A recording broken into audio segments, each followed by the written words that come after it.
Let us begin by acknowledging that this evening we gather on the lands of the Ngunnawal and Ngambri people, to whom we pay our deepest respects, in particular their elders, past, present, and emerging. My name is Thomas Nelly Valdez, and I'm a lecturer in Spanish Studies program here at the ANU, and I'm also secretary of AILASA, the Association of Iberian and Latin American Studies of Australasia. It's my great pleasure to welcome you all on behalf of AILASA to this very special event, a conversation with Mariana Enriquez. In part, we're very proud to say, of the Latin American Week festivities organized by the Latin American Students Association here at the ANU.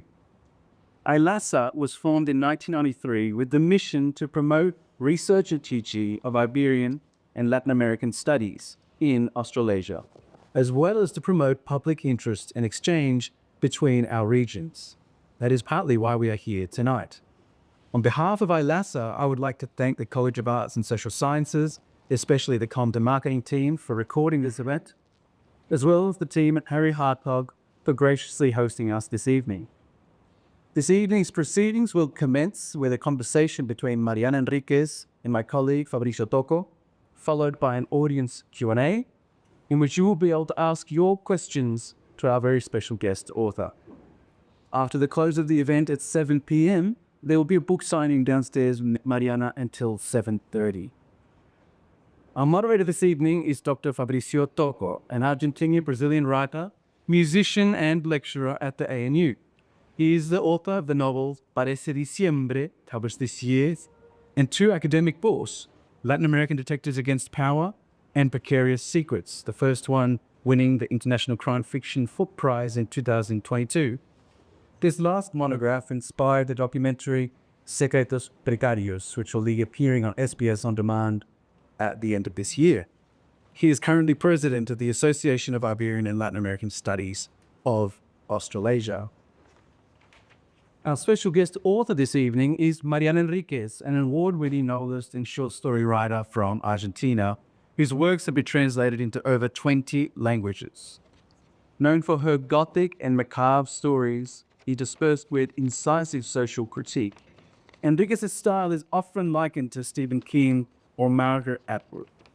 Their short story collection, The Dangers of Smoking in Bed, was shortlisted for the International Book Prize, and in Nuestra Parte de Noche, translated into English as Our Share of the Night, won the Heralde Prize of Literature in 2019, which is one of the most prestigious prizes and literary prizes in the Spanish-speaking world.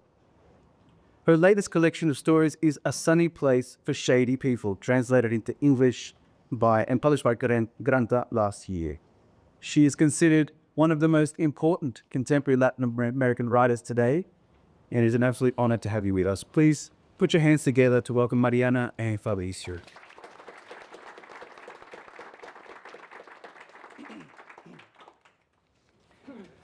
Thank you, Tomas. Thanks everyone for being here tonight. So I'm sure that most of you here know how much Mariana's writing is very keen on a type of genre called body horror.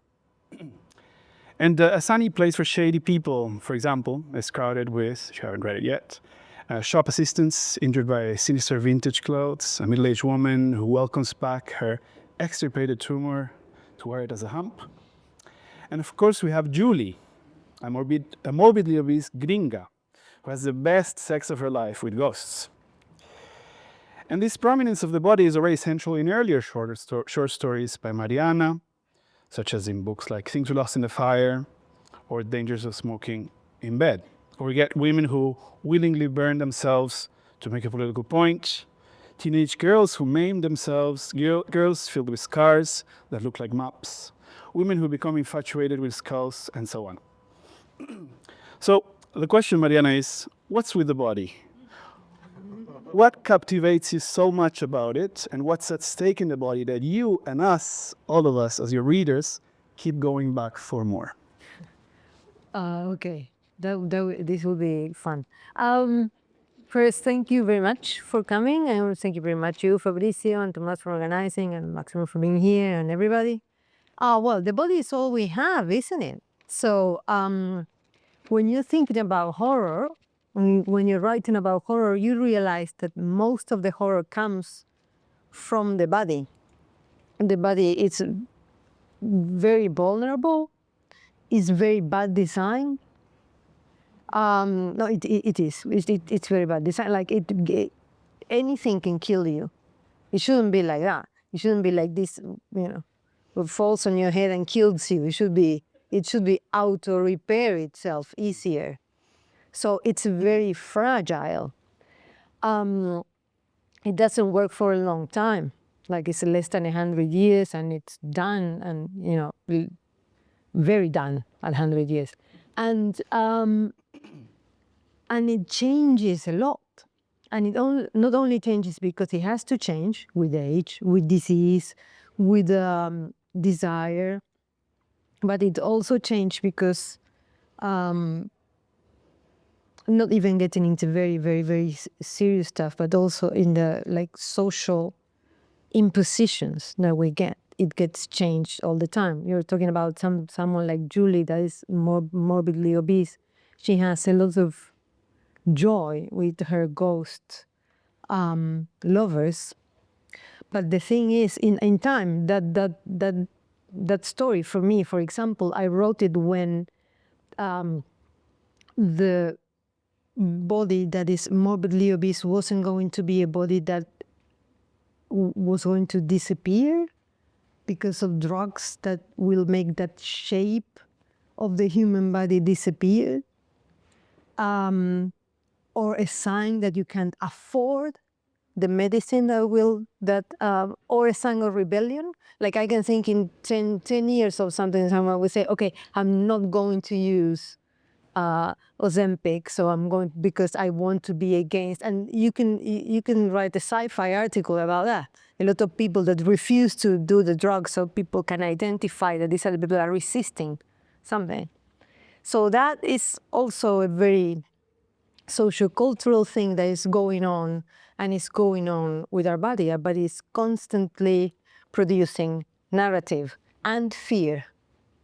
So that's what it is, really. When I started to think, what should be my subject in horror, I didn't even have to think. It just happened. That's a wonderful segue for the next question, which is about fear. Was it?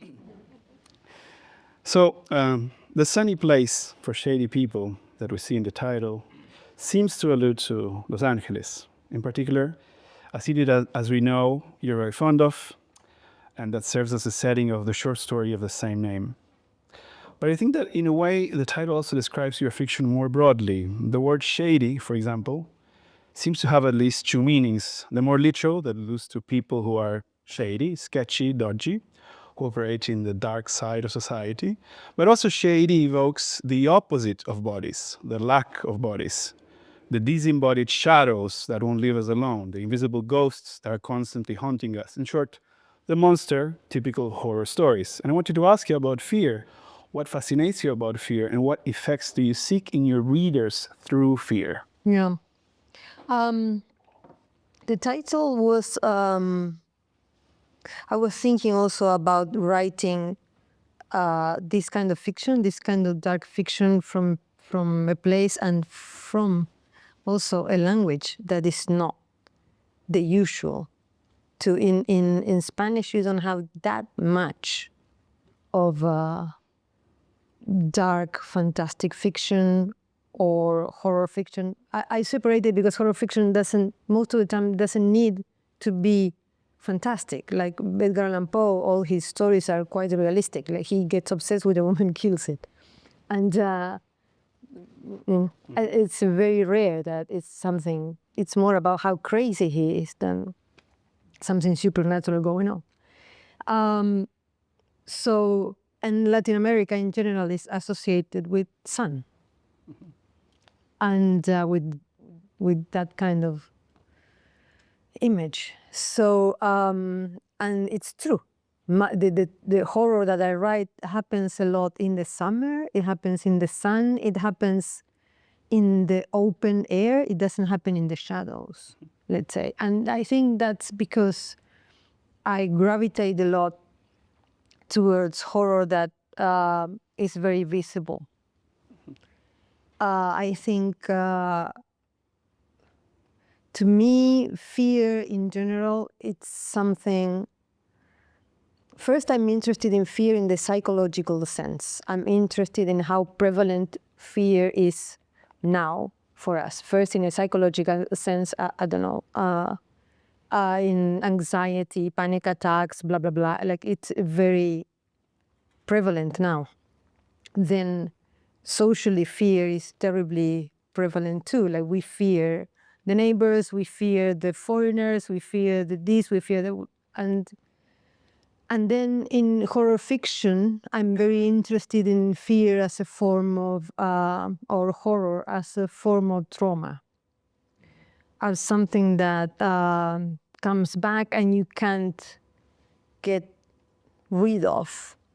That's the shadow that you are kind of alluding. I mean, if you think about ghosts, if you think about dark things, trauma in the most basic sense and the historic sense always kind of acts like a ghost. A ghost is something from the past that is acting in the present. And trauma is that too. Trauma is something that happened in the past, but suddenly is present again. And history is the same. Narratives of politics that used to be and used to function or used to be good or you want and don't, and they come back. And fears and rages and hatred that are historical and that are from the past but are still happening now and are real now, though they don't really exist, they are ghosts. So that's kind of the fear that I'm operating with. And it sounds really, in a way, it sounds really intellectual, but if you think about horror movies, like the most, I don't know, popular pop horror movie, like, I don't know, Freddy and the Nightmare on Elm Street. If you think about it, that's a guy that was abusing and killing children.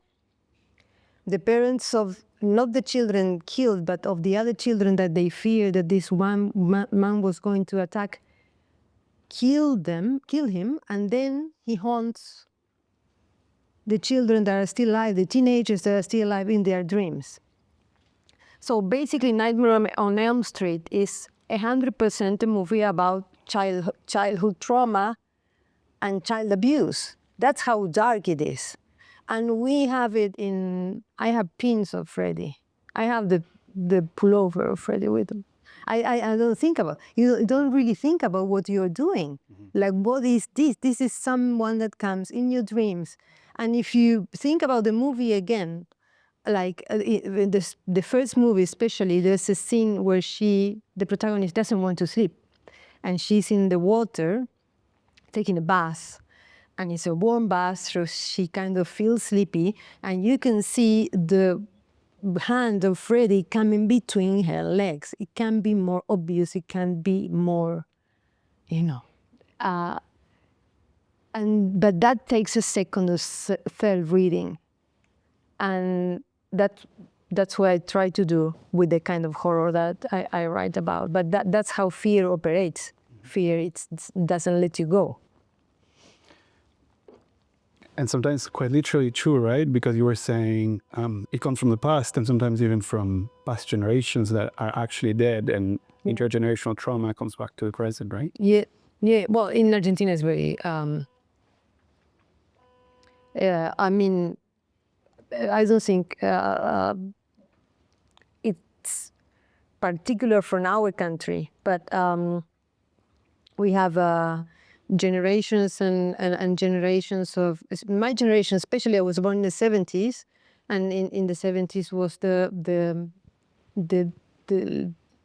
I would say the last dictatorship, because it will be the last dictatorship, but my parents they had political problems, but they weren't in jail, they weren't killed, nothing. But that's the generation that were killed and disappeared. So all of us are a bit orphans of that generation. And at the same time, it's like an impossible, like every father that has died in tragic circumstances is absolutely impossible to be at the same level as they are. So you're always not only an orphan, but you're always not good enough in every sense. And so that's something that really operates like a ghost. And as you grow up, and you go, for example, to political or human rights manifestations in the street and stuff, you can see the faces of the people that were killed. When I was young, they were a bit older than me, and now they could be my kids. So that's a ghost. I'd like to bring back something you said in Toronto when you were interviewed by Alejandro Seufer, a colleague and a friend who I thank for making this possible. He said back then, "La realidad está rota, reality is broken." Basically arguing that it doesn't make much sense to write with a realist aesthetics if reality is broken. So would you say he's writing about the supernatural, a way of repairing reality or of better understanding reality, or of breaking reality even further? I think it's a way, for me, it's a way of trying to make sense of it. I think I'm making the noise, I don't know. Because when I started to write horror in the early 2000s, I dare say that reality wasn't as broken as now. In 2004, when I started writing horror, I could tell if something that I saw on my phone was real or not real. Now I can't tell anymore. And that's very scary. I can't tell. And for a while I thought,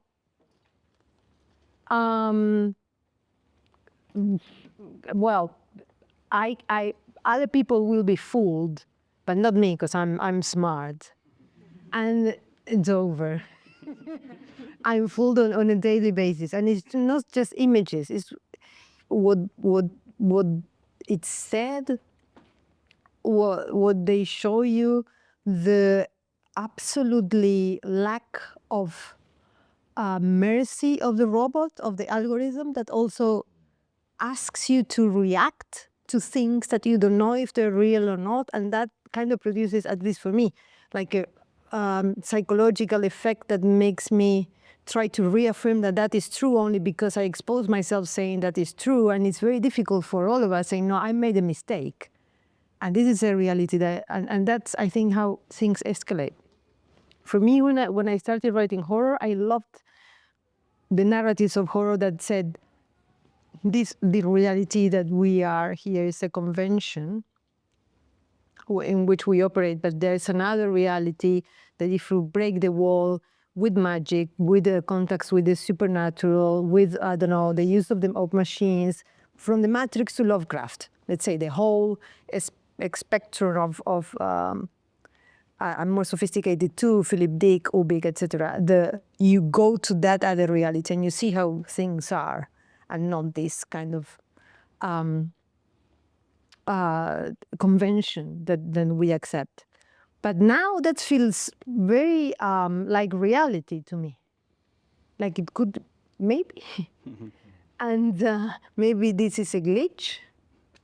And so to me now, writing about the supernatural, all the things that are not real, are, this is going to sound like I'm playing with words, but it's really realistic because it's very confusing. And also what I think that we should keep in mind all the time as artists, as writers, let's say, this is just starting. This is infancy. Now we have how long have we had the internet at home? 95? 96? It's nothing. Like it's someone that was born is 27, someone that was born is still a kid. So this is, if we are so confused in this infancy, this is going to be very hard. And so, yeah. Do you want to get to puberty? No. I think there might be a ghost in my microphone.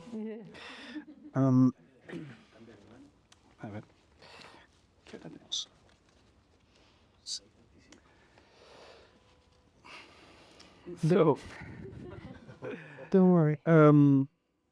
I'd like to ask you about how much do you censor your own writing? I'm thinking here of a story like No Birthdays or Baptisms, an earlier short story that Mariana published in The Dangers of, smoking in bed. Do you want me to give you mine? Maybe we should do that. Yeah, that's a very clever solution. I want to ask you about censorship. How much do you censor yourself? And I'm thinking about this story, No Birthdays or Baptisms. I hear that earlier versions of these stories that you read in public readings in Buenos Aires were even more extreme than the published version, which is already quite extreme. And connected to self-censorship, do you think that horror stories or more broadly literature should have boundaries or not? I don't censor myself. That was a mistake to cut that part. An editor suggested it because he thought that it was going too far, and I think he was wrong. But I did it because it was my first book of short stories and my first book of 4 short stories. It was just a paragraph. Okay. And yeah, because for the ones that didn't read it, it's a very kind of simple story. This is still analog times, and it is a guy that gets hired to film stuff with the, it could be very gentle stuff, like a woman that can't go out of her house and wants to see the neighborhood. She's agoraphobic, she can't leave the house, so he films the surroundings for her and has a video. Or it could be like, more kind of sick stuff. But one of the things that was in that story was a mother that had to take her dead daughter from the grave. As you know, I don't know if it's that the case in cemeteries here, but in cemeteries in Latin America, you can only be in the ground for, I don't know, 10 years or something like that, and then it's your time. They dig you up and you go to the mass grave, or you get cremated because there's no room. So the mother wanted that filmed. And it was very explicit, like they were cleaning the bones and everything. But I think it was kind of cute. And Yeah, they totally agree. well, it's a mother, it's a love thing. I don't know. But he thought it was awful, and I took it, and it was a mistake. But it lives. I read it sometimes, as it's supposed to be.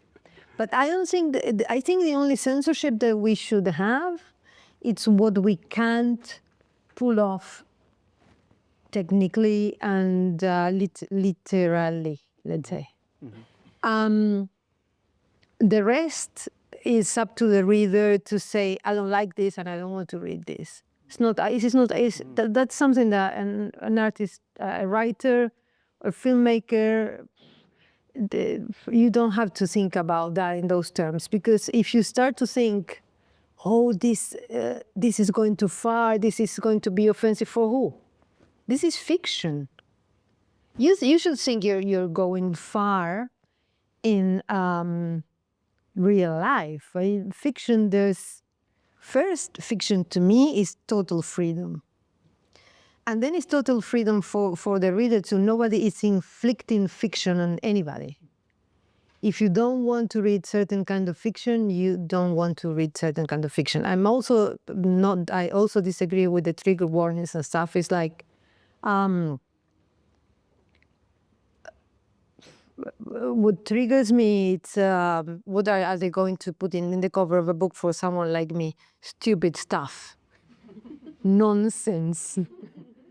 Conspiracy theories. No, everybody gets, and I really get upset with that. I cannot sleep with something like that. But I don't get that either, because to me it's infantilizing readers and infantilizing people, and I think that that is censorship in the name of taking care of you. And I don't think adult people should be taken care of that way. I think adult people should be taken care of as adult people by the state, giving them, I don't know, the proper health, the proper roads, the proper education and stuff. In short, the proper tools to deal with fiction. There is the world of imagination and the world also where we discuss the culture that is around us and our reality, to give them the tools to deal with that, or not to deal with that if they don't want to. But to me, it's a trap. It's something very, it's when people say, I'm doing it for your own good, and then they are basically not letting you live. And that, I don't know, I don't think there should be. When I say don't go there, it's because I can't write it. It's going to be bad. So I'll ask a last question, and then we'll open up for questions from the audience. So Mariana, as you may know, she's a very cultured Anglophile. She knows by heart the Anglo-American horror and Gothic traditions, and as well as Nick Cave's entire discography, among many other things. And I wanted to ask you, now that you're living here in Australia, have you considered writing in English as other Latin American authors have been doing, for instance, Valeria Luiselli or Benjamin Labatut? Or is your relationship with literary writing inseparable from Spanish? No, I'm not, as you can see, I'm not that good in English, and I don't want to write in English. I want to write in Spanish. It's my language, it's the way I express myself. It's also the genre that I write in is very personal in a way, and I don't find the words, and the opposite. There's words in English that, for example, would be very useful if they existed in Spanish, but in my genre, but they don't. Like haunting, for example. We don't have haunting. We have lots of things that are like haunting, but no. Embrujado is like bewitched. No. Encantado is enchanted. No. We don't have a word that means place where ghosts go or place that has ghosts. And so in the language is the difficulty that I also want. And no, maybe I could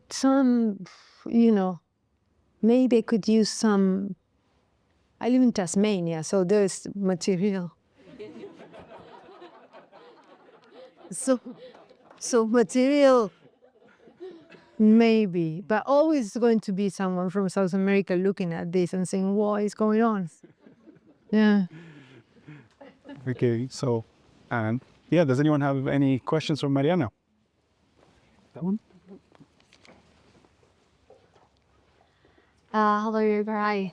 Thank you very much. I am very excited to be talking to you tonight because I've read all of your books since they've pretty much come out. Wow. So I got on that bandwagon early because I've always been someone who's loved dark Gothic fiction. And but when they started coming out, I was still in high school. So when I was in high school, I was like, God, this is so angsty and I love this and this represents me. And as I've sort of grown up into my early 20s, the books I feel have also grown with me, where I sort of, I read A Sunny Place to Shady People as soon as it came out as well. And I can also say that I don't get scared reading fiction or watching anything anymore, but there's a story in there about the black-eyed children that absolutely, oh God, that scared the shit out of me. I was so scared. But I guess I just wanted to ask you, from your perspective, someone like myself who is 20-year-old white Australian woman, I'm from country New South Wales. How do you feel about someone like myself, I guess, reading your work and just really kind of, I would say, identifying with it? I absolutely love the rage and I think of your stories as incredibly delicious. Like, no matter how dark or gruesome they are, they still have such a human connection. And I would also say that as a woman, I feel a connection to that. Like when I read Julie having sex with a ghost, I was like, good for her. She's happy. And I just find that no matter what the story is about, I always find myself absolutely just besotted with it, really enjoying it. So I just want to know what you think of that. Well, first, thank you very much. I really am really flattered, And I love, that's literature. That's someone that comes from a background that is very different from mine, and that is an age that is very different from mine, can relate to that. Of course. I mean, I think something that is very amazing about dark fiction in general, and if you're a fan of dark fiction and stuff, is that it's very universal. Because the things that we touch are very humane things. And yeah, and I also find, I always find dark fiction fun, delicious. I really, people ask me sometimes, do you get scared when you're writing? I say, oh my God, no, of course not. It's like writing, if it's like in a romance novel when you're in love. It's ridiculous. It's going to be absolutely cheesy. And so you have to have that. So no, I think it's amazing. Sometimes I worry that I won't connect with certain people, which happens because it's literature. You don't have to connect with everybody. But sometimes I think some things are very local. Like in Black Eyed Kids, for example, that story, I had to write it because I heard that it's an urban legend. And I heard the urban legend. I really like listening to, podcasts and people talking about their experiences with ghosts and things like that, because I think the horror story is a very oral and like the community fiction, oral thing that it's like something like I would tell you, you have no idea what just happened to me. And you know that that's going to come. And like humor, it doesn't need that much of an introduction. If it works, it works. You don't need anything else. And I remember listening to that story, someone telling that story at night in my room. And it was the first time I was scared in ages, like really scared. Like I'm not going, if someone knocks the door, I'm not going to go. Like, not tonight, but tomorrow, no. Like, let some days pass, and I had it there. But of course, that the kids appear in amongst people that live in the streets, addicts, and just people that live in the streets in Buenos Aires, with a lot of social workers that are attending to them. And in the middle of this situation, these two kids that are not really kids appear there. That you can think why that happens, and there's lots of different reasons. But I always think, so are people going to kind of understand this kind of situation and how common it is? Because that's Buenos Aires. That's a whole place where there's lots of people living in the streets, and people that go every night to feed them and stuff. And it's not that lurid, it's not that grotesque when you read in Argentina, but because everybody saw that in, not just in Buenos Aires, but in Cordoba, in Rosario, in all of our big cities. So it's quite amazing, and it's quite fantastic that you can still, that you can get it like that. And it's awesome. So good. Thank you. Yeah. Thank you. Next question. Can he? Oh, my. Is.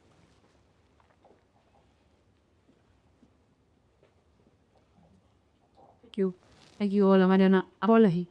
I'm like the opposite of the person that asked where I met you last year on the interview you did with Thomas Brewer. And I just jumped on the bandwagon. I couldn't believe it. Went to Argentina, bought all the books, and I'm the opposite. Like I hate the tension. Like it just kills you, especially when the monster is not yet there. Yeah. The short stories that don't have a very simple closure. Yeah. Being left with that tension, like, oh, it just haunts me. I said, no, I just want to know, like, finish, but like maybe it wasn't a clear resolution. My question to you is, what's your relationship with your own books? A lot of writers, sometimes they do say that once they birth, I guess, their own books, they maybe don't like them anymore, or they are representation of their past. Some others like love them. I would like to know, what's your relationship with the literature you already wrote? Yeah. Well, first, the just tense and open endings is precisely to do that to you, just to leave you hanging. And because we were talking about reality first, I think in reality things don't really get solved. nothing has a pretty ending. So I try to I think in that way they're very realistic. Some things about I published my first book when I was 21.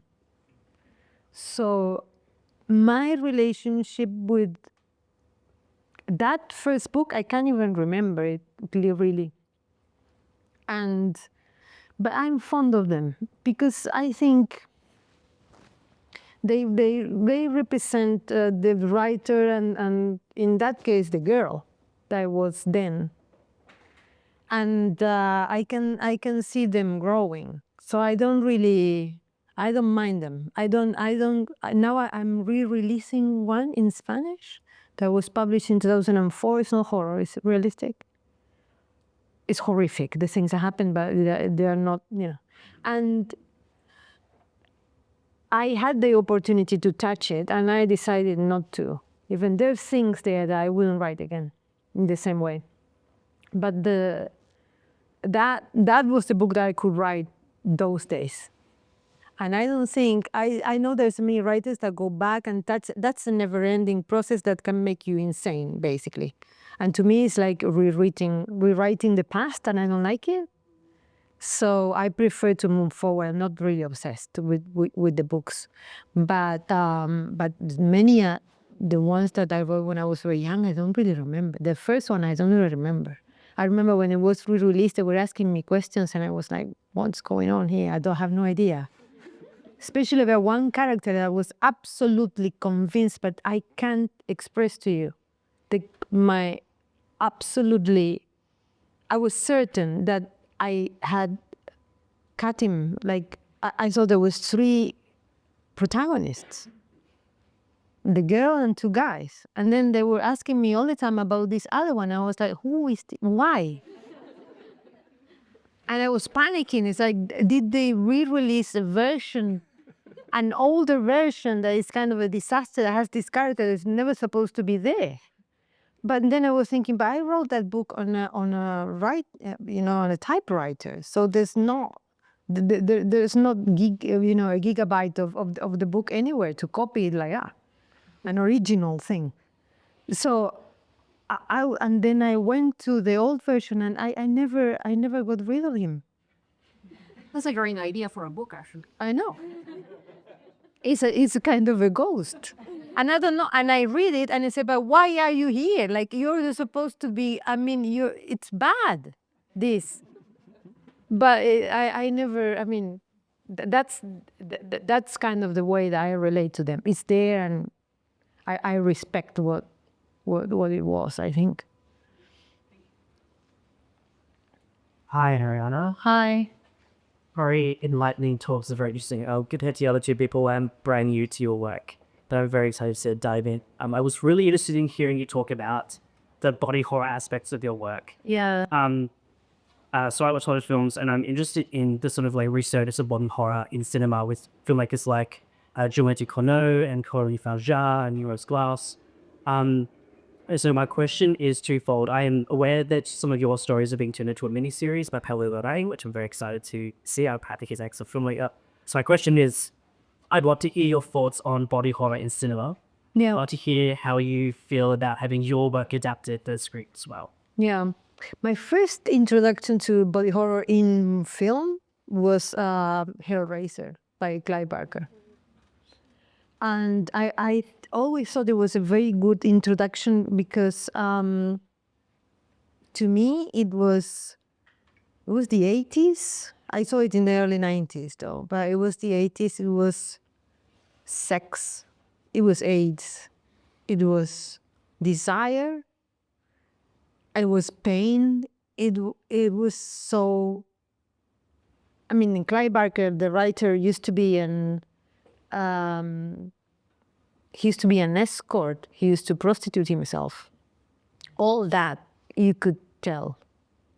You could see that you were watching something very intimate and kind of filthy in that movie. Even with because he represents desire as demons, as something that he's very addictive to, and he's very horrific. And that was really brave those days, coming from a gay man and in the middle of the AIDS crisis. So to me, that was this reading of body horror of that movie. I'm doing it now. But in those days, I could feel that I was watching something very, like that woman is bringing men into the house, killing them, and that blood is feeding her lover, her dead lover. This is very sick. The 80s were amazing. The 80s were amazing. But now you can't do that anymore. Now it's all too, I don't know. But and the other one that to me it's massive, it's David Cronenberg, especially The Fly. Because The Fly is like the sweet brother of Hellraiser. In a way, like it's a love story too. And his body's changing so much that she can't move with him. But and then there's a part of the body horror that I'm very interested too. It's in the interface, let's say, of body and machine, like Tetsuo, Akira, all that. Kind of was that excellent novel that then they made a movie with Scarlett Johansson. That what is she? She's a being from, I don't know, from outer space. And you can see at the end what she really is, what her body really is, masquerading as a beautiful woman. And I think it's very interesting to explore.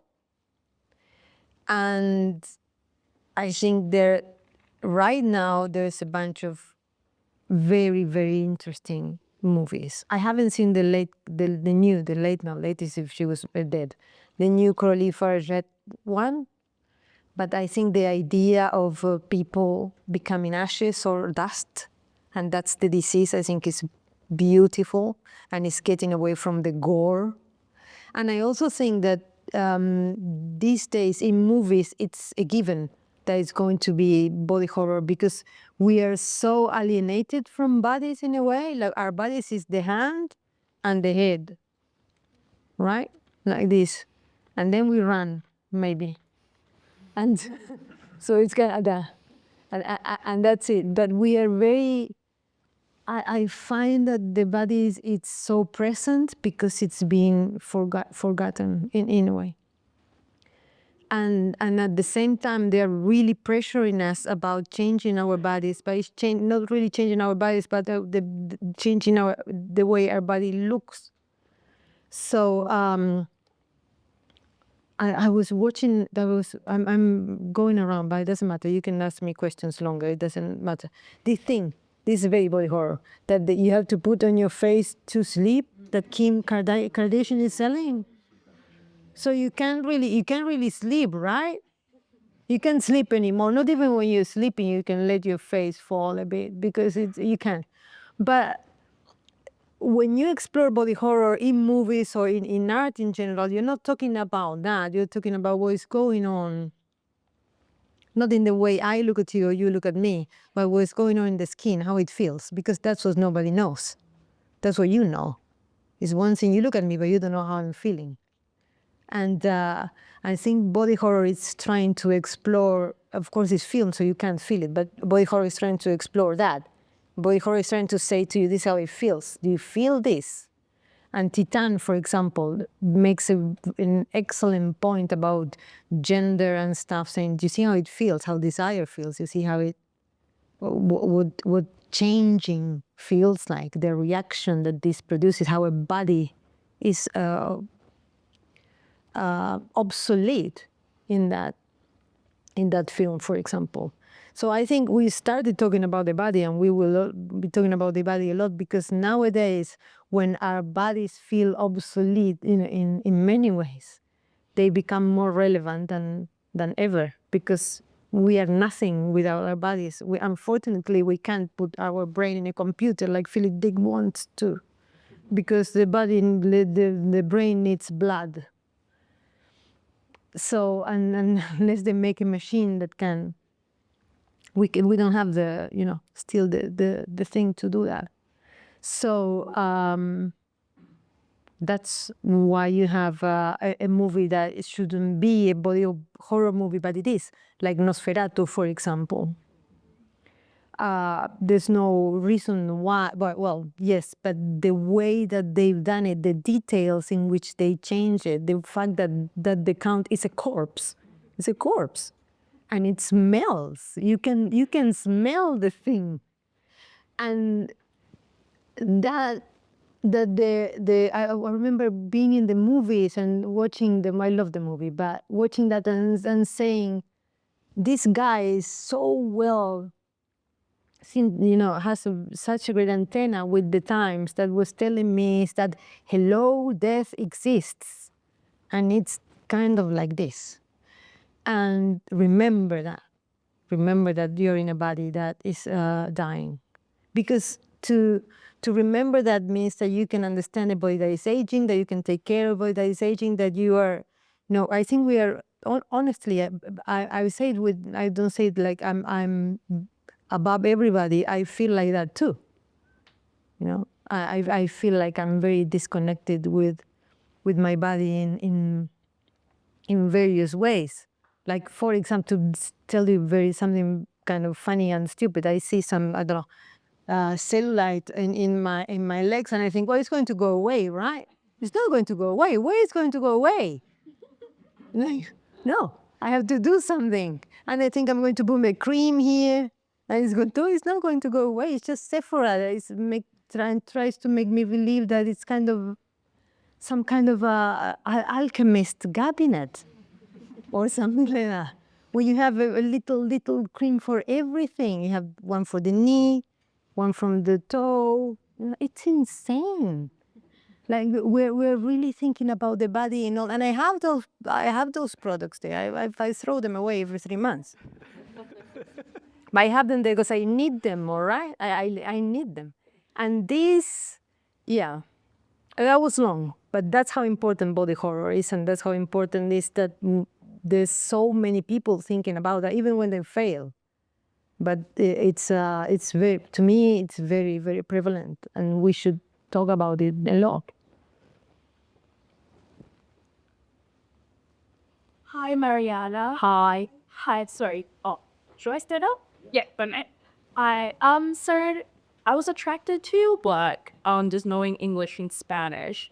And one of the most interesting things is still that the way your work is translated to English and how still beautifully written it is. And so I was wondering to what extent whether you're involved in the translations of your work. Because I still love reading, like, some people think, oh, I'm so horrified, it's just so scary. Meanwhile, I'm like, that sentence poetic. Like, I could still imagine it being the original translation of it in Spanish, even though I'm reading it. Yeah. I'm very lucky with Megan McDowell, the translator, because she, of course, I don't read, I can't read the translations, most of them. I can read French and English, and that's it. And the other ones, I have to trust them. But the English one is important in many ways. And the English, the British and American publishers are very hands-on. Like, in other countries, a translation can appear and they send you the book one day and it's like, oh, thanks. But in English, they're very hands-on, and you have to, and so I read them and we correct them together with Megan. I don't suggest a lot. Megan is like a very independent translator, and we talk a lot, but I really trust her before, because she's from the US. She's from Kentucky, but she lived a long time in Santiago de Chile. And I think there's something that she gets. Not just the language. It's not just that she is a very good translator and that she's she's very talented and she gets the intricacies of language in a very elegant way. but she knows the culture, the way we speak, the way that a word, what it means to say a certain word. I don't have to explain things to her. Basic things that are in the culture, I don't have to explain that to her. And that deep understanding, I think, makes her translations. She also translates Samantha Schrebling, for example.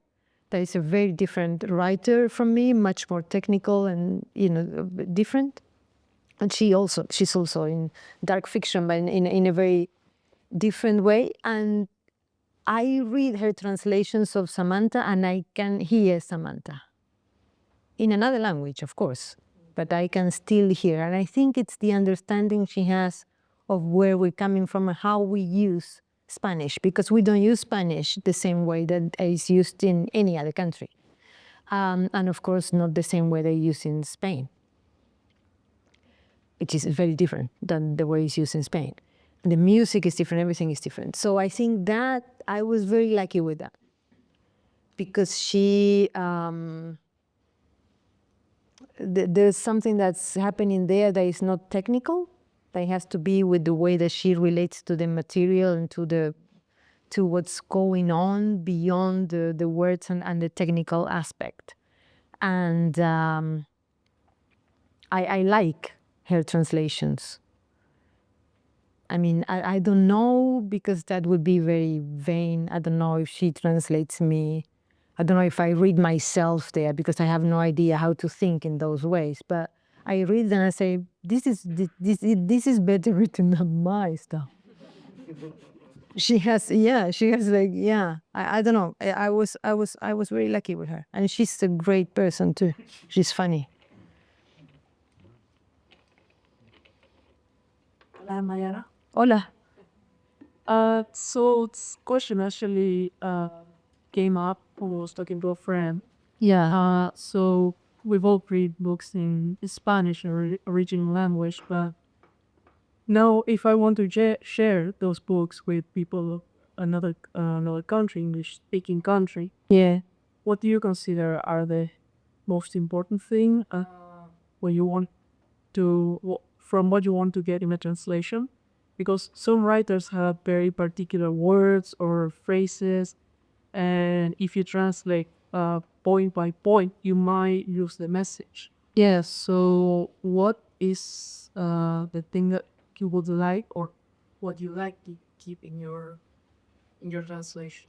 I think what it's important to keep in the translations is a sense of play. It's a sense of humor. I think the stories are very dark, but they have a sense of humor, and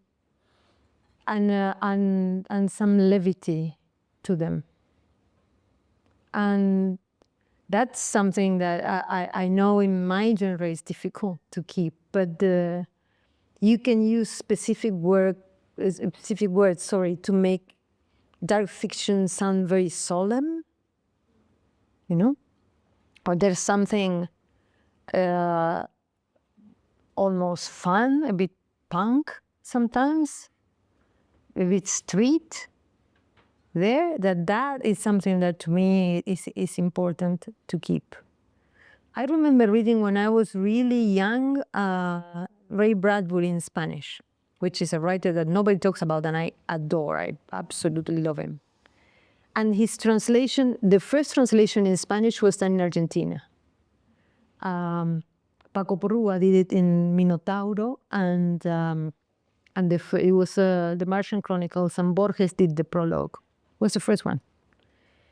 And I remember reading it when I was very young. I still couldn't read in English. I was studying English, but I couldn't read. And I got a sense of sadness and melancholia from that book that was so deep. I didn't care at all about the rockets. The fact that he called them rockets, cohetes in Spanish, he didn't even care.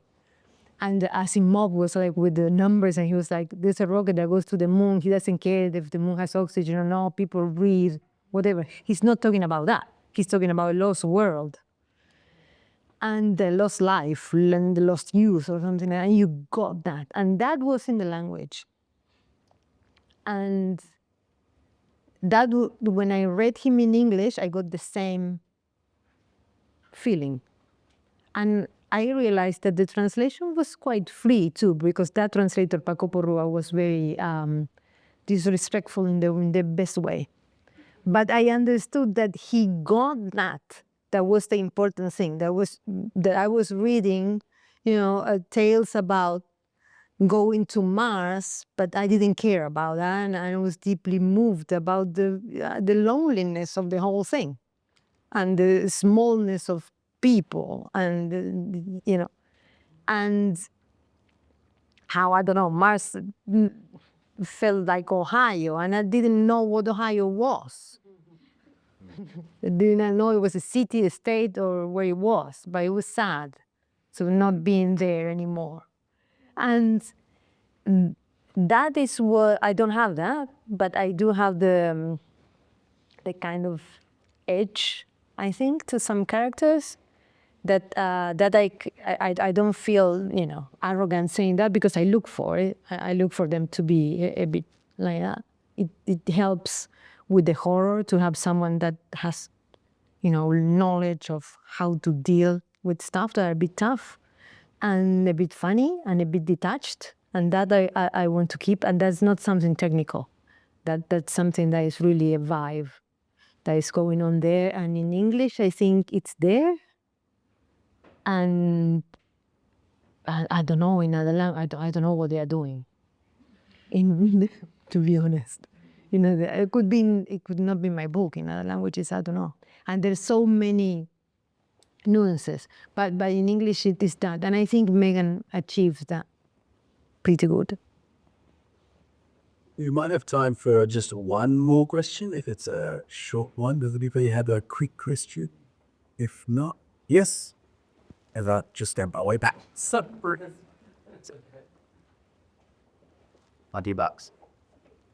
Hi, Marita.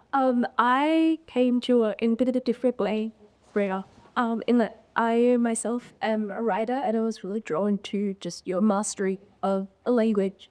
And I was wondering, did you always know you were going to be a writer? And if so, what's one piece of advice you would give to yourself from when you were first starting out in the industry, I guess? No, I wrote my first book when I was in high school. I was 17. And why did I write it? I wrote it because we were like a gang of people. I had friends that were in bands. My boyfriend was in a band. Many of my friends were doing fanzines. I don't know, it was a very kind of underground. We were studying, some of us, we were going to study journalism because we wanted to do rock and roll journalism that I did for 10 years. I was a journalist of rock and roll bands. I interviewed everybody. And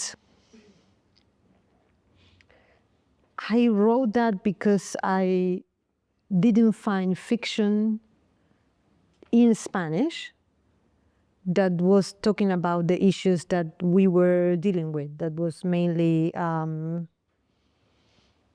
living fast, living in the streets, being young, being abandoned, being, it was, I remember reading Less Than Zero, the Bret Easton Ellis novel, and then Kathy Aker, because I could read a lot of English those days, and I was like, why is there nothing like this in Spanish? It's not that I wanted to be Bret Easton Ellis, but I just wrote it. I was in a drawer for the longest time until the sister of a friend of mine that was working in publishers mentioned that they were doing like a collection of books for young people. This is the 90s. They were not young adult fiction yet. And they didn't have an author that was young. They had stuff for young people, but not a young author. So she knew that I wrote this thing. She suggested me to bring it to the publishers, and it got published. So I really didn't. I was kind of forced to be a writer, and I liked it, but it took me 10 years to write the second novel because I didn't have the readings. I didn't know. I didn't knew. I mean, I was coming from a city that was an university city, a bit like a Argentinian Boston, let's say. It's called La Plata, and we were not related to any kind of writer. Everybody was in Buenos Aires. Like Argentina is a very has a big head. There is this city, and nothing happens in other cities. The only people that were related to literature in my city were poets that were high, and saying poetry at 3 a.m. in some dungeon. I don't know. It was not that. And the first book I released it through a big publisher. Planeta is kind of a corporation kind of thing. And I didn't like what was going around that. That's why sometimes I get young writers that are asking me how do you feel about your first, and it's kind of difficult to me to say it was awful. But it's very different now, the time now. Being 21 and writing about sex and drugs and being young, the way I was doing was horrendous in 1995. Everybody was like, how do you, on television, on the radio, how do you know that much about drugs? And what am I supposed to do? What am I supposed to say? I was high at the moment that they were asking the question. I was terrified. I was like, I didn't want my parents to know. I didn't want to go to jail. I wanted to have a job. I didn't have any money. It was awful. And it was a lot about the way it looked and stuff.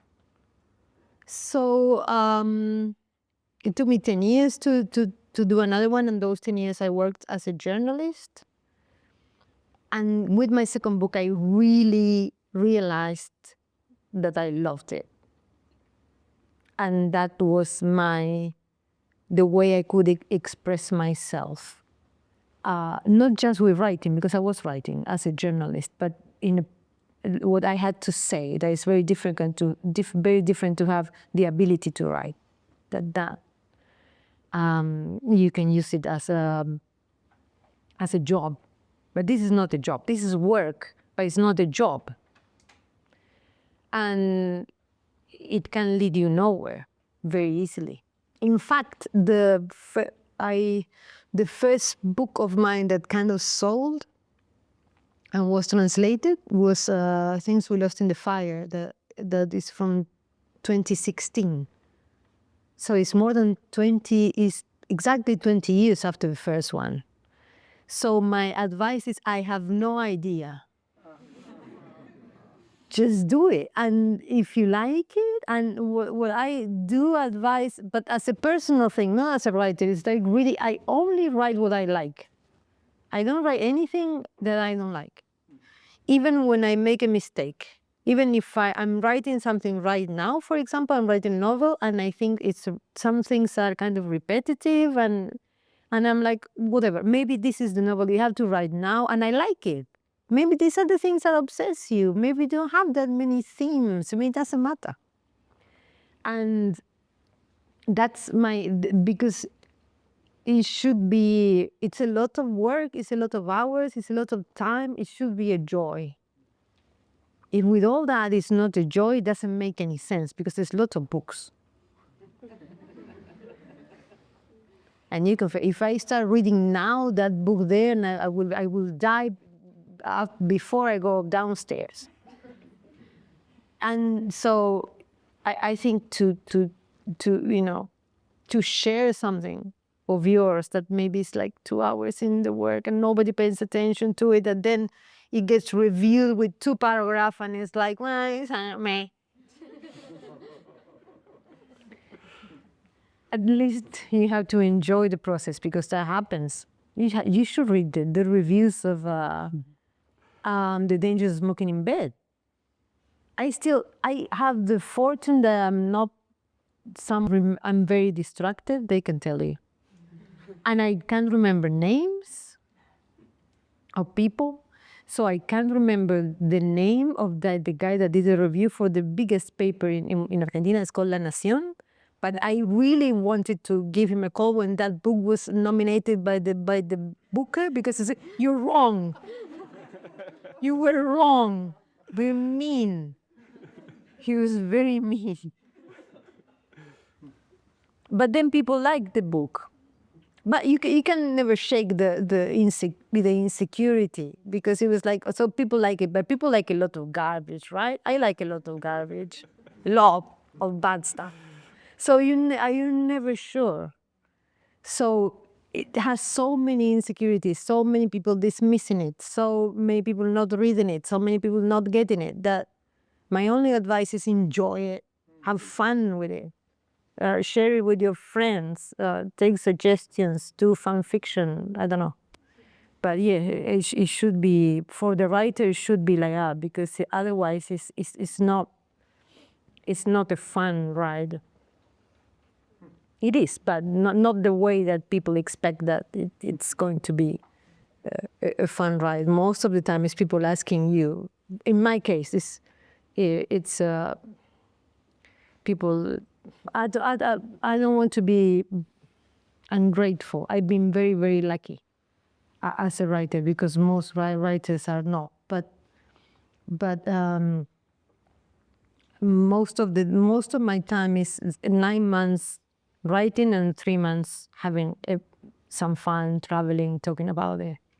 But it's 9 months of going to bed every night thinking, this is garbage, this book is garbage, and I have to burn it. I burned one. That's a nice story.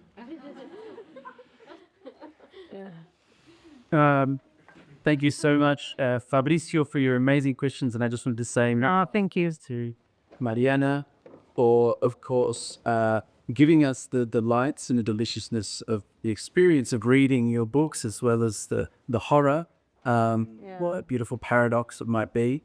And for sharing with us your reflections and your experience of writing, and some words of wisdom as well for budding writers as well. Let us join now, please, thanking Fabricio. Thank you.